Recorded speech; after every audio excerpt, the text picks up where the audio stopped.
ஸ்கூலுக்கு போகும்போது வெளியே நின்றுருந்தோம். வெளியே நிற்கும்போது அந்த பையன் உள்ளே உடச்சிருக்கான். அது தெரியாது வெளியே நிற்கும்போது எனக்கு. வந்தவங்க அப்படியே என் மேலே சட்டையை பிடிச்சி இழுத்து, எனக்கு தெரியாது, சட்டையை பிடிச்சி இழுத்து நீ தானே டிவி உடச்சா, வா ஆஃபீஸ் ரூமுக்கு போகலான்னு கூப்பிட்டு போய் உட்கார வச்சுருந்தாங்க. வெளியே நிற்க வச்சுருந்தாங்க. மேம் எதுக்கு வெளியே நிற்க வச்சுருந்தாங்க, அதெல்லாம் நீ ஒன்றும் பேச தேவையில்ல, ஒழுங்காக உள்ளே போறனா உள்ளே போ அப்படின்னாங்க. ஒரு ரூமுக்குள்ளே தனியாக கூப்பிட்டு போய் அடித்தாங்க. ஒத்துக்கோ, நீயே ஒத்துக்கோ, அப்படி இல்லைன்னா நாங்கள் சிறுவர் ஜெயிலில் பிடிச்சி போட்டுருவேன் அப்படின்னாங்க. அதுக்கு ஒத்துக்கிட்டோம்.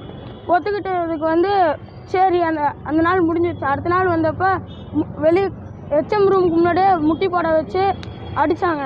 எதுக்கு மேம் அடிக்கிறீன்னு கேட்டால், நீ ஒன்றும் பேச தேவையில்ல, முட்டி போடணும் முட்டி போடுவோம், பேரண்ட்ஸ்க்கு ஃபோன் பண்ணுறேன்னாங்க. எதுக்கு பேரண்ட்ஸுக்கெலாம் ஃபோன் பண்ணுறீங்க மேம் அப்படின்னு கேட்டதுக்கு, நீ சும்மா இரு அப்படின்னாங்க. உடைக்காத காரணத்துக்கு எதுக்கு மேம் எதுக்கு நான் ஃபீஸ் கட்டணும் அப்படின்னு கேட்டதுக்கு, ஒன்று நீ பேச வேணாம் அப்படின்னு சொல்லி அடித்தாங்க. அதுக்கப்புறம் கெட்ட வார்த்தை பேசினாங்க. ஏவோ விஜயகுமார் சார் கெட்ட வார்த்தை பேசினாங்க. அப்புறம் பேக் எடுத்து தூக்கி வீசி சட்டையை பிடிச்சி இழுத்துட்டு வெளியே விட்டாங்க.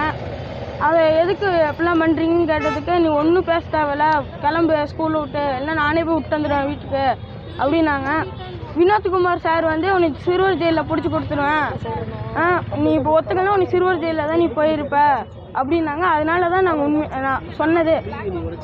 உடைக்கல, இன்னொரு பையன் தான் உடைச்சான், அவன் ஹிந்திக்கார பையன். சிசிடிவி கேமரா ஃபுட்டேஜ் எதுவுமே இல்லை.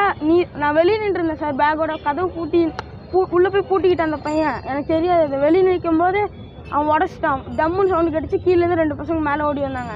என்னடா சவுண்டு அப்படின்னு கேட்டதுக்கு, அவனுக்கு போய் மேம்கிட்ட போட்டு கொடுத்துருக்காங்க, நான் தான் பண்ண மாதிரி. அவங்க போட்டு கொடுத்ததுக்கு மேம் எதுவுமே தெரியாமல் சட்டையை பிடிச்சி இழுத்துட்டு போயிட்டாங்க கீழே.